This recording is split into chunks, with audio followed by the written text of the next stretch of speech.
Hello and welcome to yet another episode of the African Five-A-Side podcast.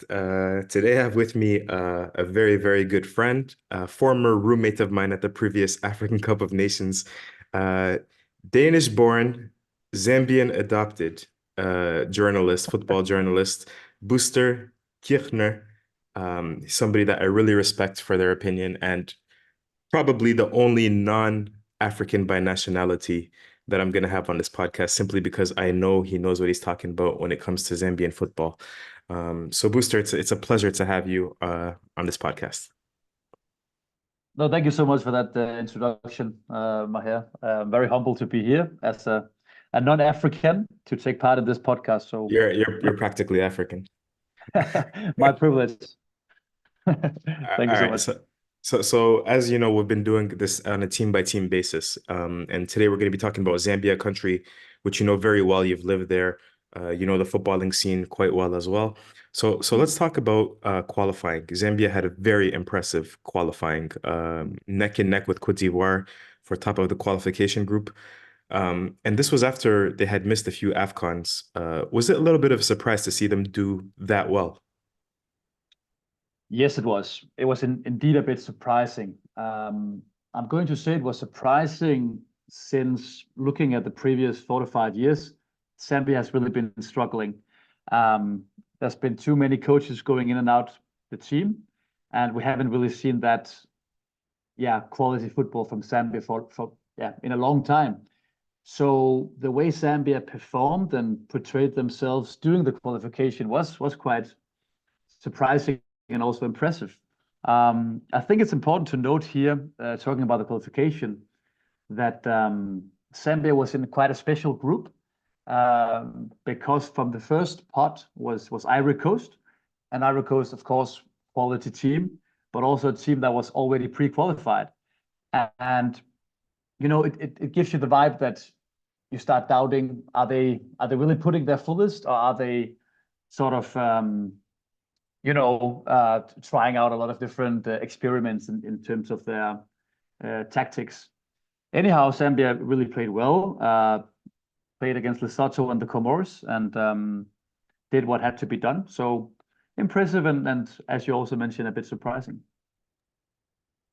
And Zambia, I mean, because I mean, we're speaking to the wider footballing public here.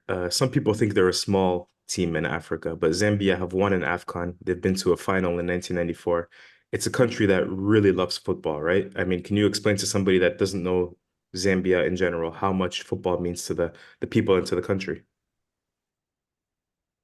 In the sort of self-awareness or self-understanding of many Zambians, I believe I can say football is huge, and Zambia is a footballing nation. Without going too much in depth here, but I've dealt with the academic part of Zambian football, examined the connection between Christianity and football in Zambia, and the kind of Christian identity and football really is connected in Zambia. There's a Zambian saying or proverb, "Bola na lesa," which means football with God. So these hugely popular cultural phenomena, Christianity, going to church each Sunday, and football are so connected and part of everyday life in Zambia. And as you mentioned, Zambia has won the Afcon in 2012 and reached the final just shortly after the tragic air crash in 1993. And in many Zambians' understanding of themselves, Zambia is a huge footballing nation. If not up there with Cameroon and Egypt and these countries, then just in that layer below. Absolutely. So let's talk about the coach Avram Grant. Avram Grant has coached in Africa before. He was with Ghana. Of course, most people know him, I think, from his stint at Chelsea. Yeah. Um, I think, you know, from my perspective, hiring a coach like Avram Grant has now become counter to the trend that's happening in African football. I think what we've been seeing with 13 local coaches or you know domestic coaches, as we like to say, at this upcoming Afcon, 13 out of 24. I think the trend is more about hiring local, usually former internationals, younger, former players that are now coaches, people like Aliou Cissé, Jamal Belmadi, Kaba Diawara, Eric Shalat Mali. This is really seems to be the trend. But now we see Avram Grant, we see it's much more, I feel like a hire from 2008, 2010. But at the same Yeah. time, he's managed to get results. How has his hire, how was it received initially in Zambia? And what do people think of him now? Great analysis there, Maher. I would say that after the turmoil Zambia has passed through in terms of sacking of different coaches, Micho, the Serbian coach, was there a brief stance back in 2020, going into 2021, was replaced by different caretakers. Bestan Čabeši was there twice actually, and then a Croatian coach called the Asanovic succeeded him. So the whole plan or the idea by bringing in Avram Grant was to create some kind of stability, kind of calmness, so to say. And as a person, a figure, Avram Grant is a very balanced figure. The way he portrays himself in press conferences with the media, with the players, even in Lusaka, he just seems to be very much in balance and respected and down to earth, so to say. So that's I think is the character which kind of transcends ethnicity here. He's very calm, yeah? You don't see him like yelling at players and Not at all. Very analytic, very not laid back because I believe he's hardworking, but he also has a squad of or a coaching staff around him of fellow Israelis. Um, I've spent quite a number of months in Zambia last year, 2023, and I also attended games where Avram Grant was there as well. And my impression is that he actually watches a lot of Zambian football, not only from the first tier but also the second tier. And yeah, I think you and I we know that it's not all coaches, national team coaches that do that. So absolutely, yeah. the fact that he's living in Lusaka, he's well respected, he's very calm with all actors involved. I think FAS, the Football Association of Zambia, has been ready to kind of overlook the fact that he's not Zambian and yeah, oppose this trend of hiring domestic coaches. Okay, let me put you under some pressure. I watched Zambia very recently against Congo Brazzaville, and they were so exciting going forward. They won that match 4-2. They scored 4 goals, but they were very naive defensively too. And I love that front line, but I don't know how naive they were defensively. Like I don't know how that's possible too. So let me putting that aside at the moment. Uh, how do you think they're going to play? What formation do you think they're going to play? Do you think you can name like a probable starting 11? I think I can. But turning to your first question there, Maher, in terms of how they're going to how the formation is going to be like. So Zambia is in the group with Tanzania, DR Congo, and then they are playing Morocco in the last group game.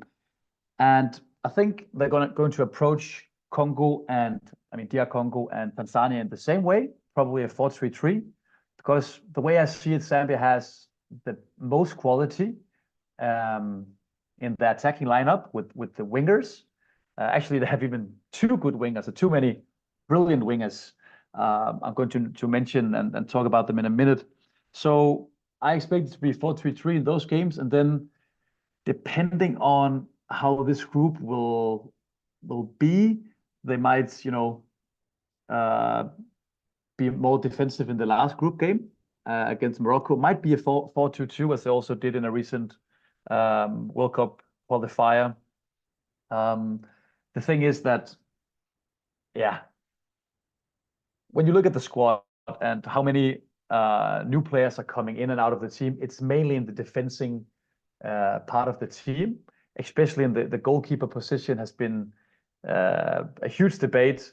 And Sabata Toaster has been there. He's a kind of guy that most people in Zambian football knows because he's been at most of the top clubs, but hasn't really performed. He's also on the bench in his local team, Sesco. So the goalkeeper question is a bit tricky as well. And then yeah, naive. They might be. I think defensive midfielders will be key to Zambia if they really manage to connect the lines and stay central and focused.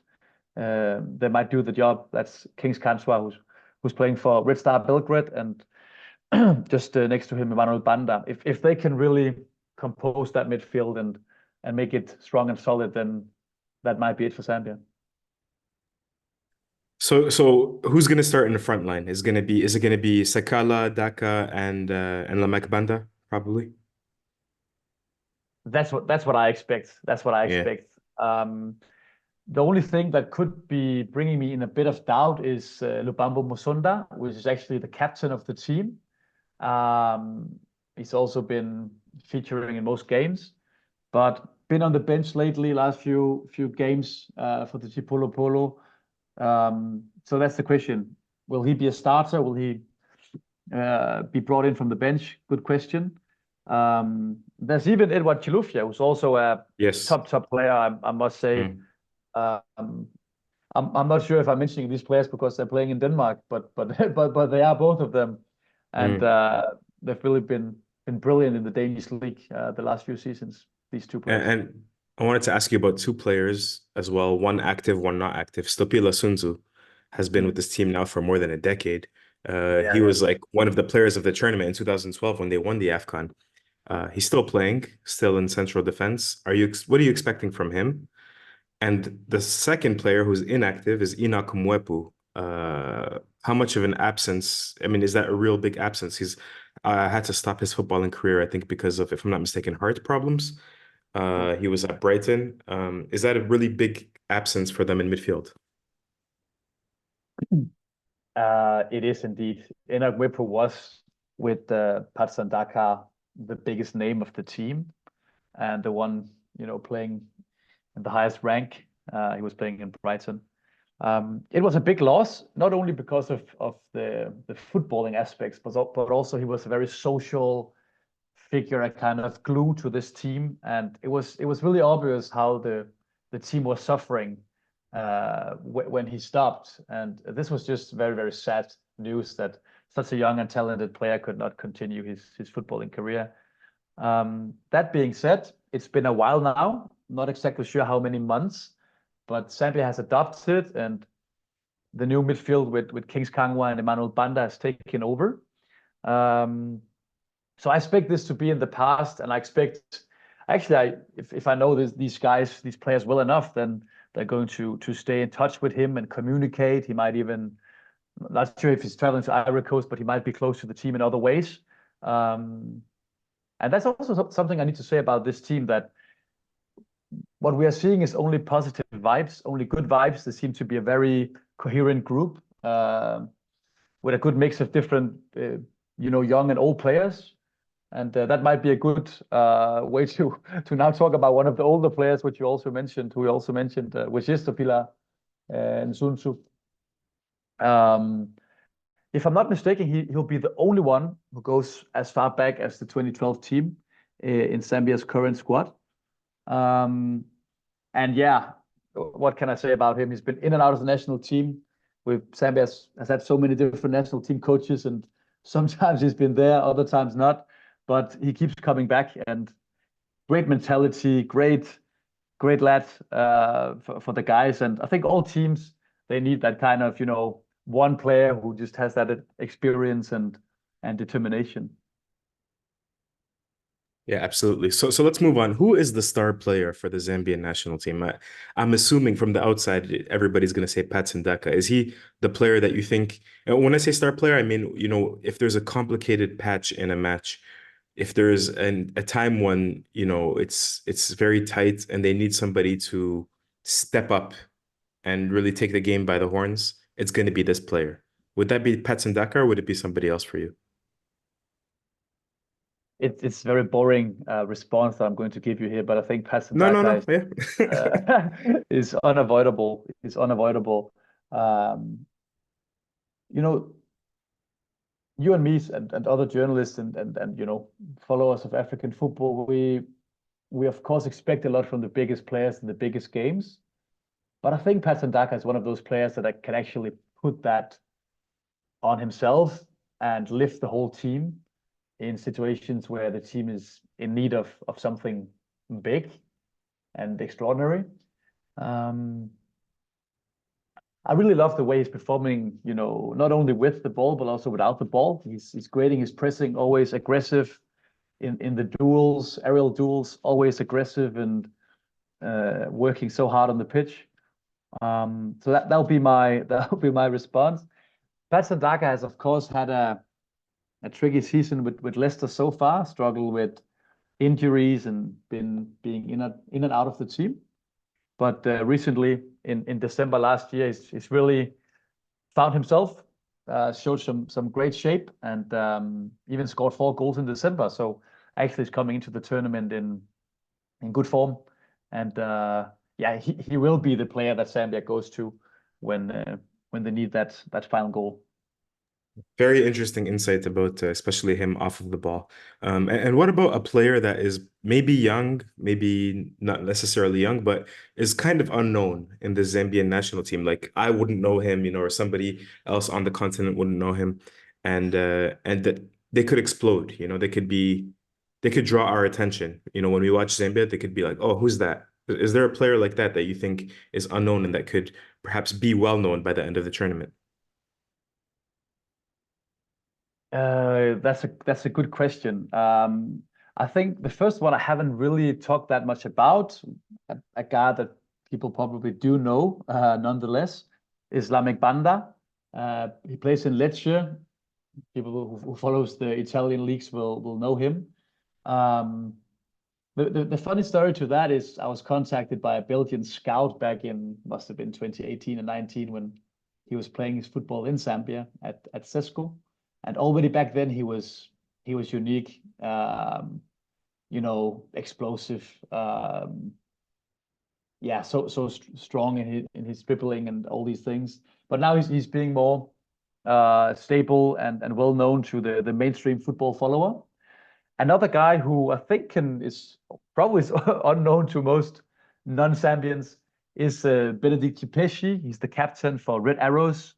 Red Arrows, who is currently, yeah, I'm not sure if they're leading the Zambian league, but they're up there. The captain for a team which is very interesting to watch, and he might be a starter actually this time around on the right back. So he might be someone we can look out for, who's coming from a local league but carrying a local team on his shoulder in his daily career, and now maybe he can bring it on to the biggest showpiece. Beautiful. So let's wrap it up. Let's talk about predictions. You don't have to give me an exact prediction, but what I would like to know is, according to the Zambian public, according to, your friends when you speak to them, according to, the news reports, what do you think would be considered a good tournament in Zambia, and what would be considered a bad tournament in Zambia? Factoring in that, they're in a group which is very interesting because the DRC and Tanzania and Zambia, I think they all share borders, if I'm not mistaken. And you see like there's a lot of crossover with Lingala and Swahili, and there seems to be a lot of, there seems to be a little bit of a rivalry there. So it seems like it could be a Yeah. fascinating group in a sense. So that might even add a little bit of spice to it all. So what would be considered a good and a bad tournament for Zambia? A good tournament, I believe, for most Zambians would be if Zambia makes it to the knockout stages. Um, Again, in most Zambians football self-understanding, Zambia is as big as DR Congo, or at least bigger than Tanzania. So losing to Tanzania, or even not winning, will be considered by many horrible, and very disappointing. So I think if Zambia, finish second in the group, qualifies for the knockout stage, make a good performance, but leaves the tournament, that'll make most people probably quite satisfied. But then again, there are huge expectations to the Zambian national team, and you might find people that even if Zambia manages by surprise to reach the quarterfinals or even the semifinals, if all goes well, even though I I doubt Zambia to be found in the semis, they still consider it to be, compared to previous tournaments, a disappointment. Well, Buster, thank you so much for that chat. It was very, very interesting. We wrap up yet another preview as we try to speak to 24 writers covering 24 different countries at the 2023 Africa Cup of Nations. That was the Chipolopolo, the Copper Bullets of Zambia. Continue to keep it locked on the African Five-A-Side podcast as we continue to ramp up towards the Cup of Nations. For now, we'll leave it at that. Thanks and peace.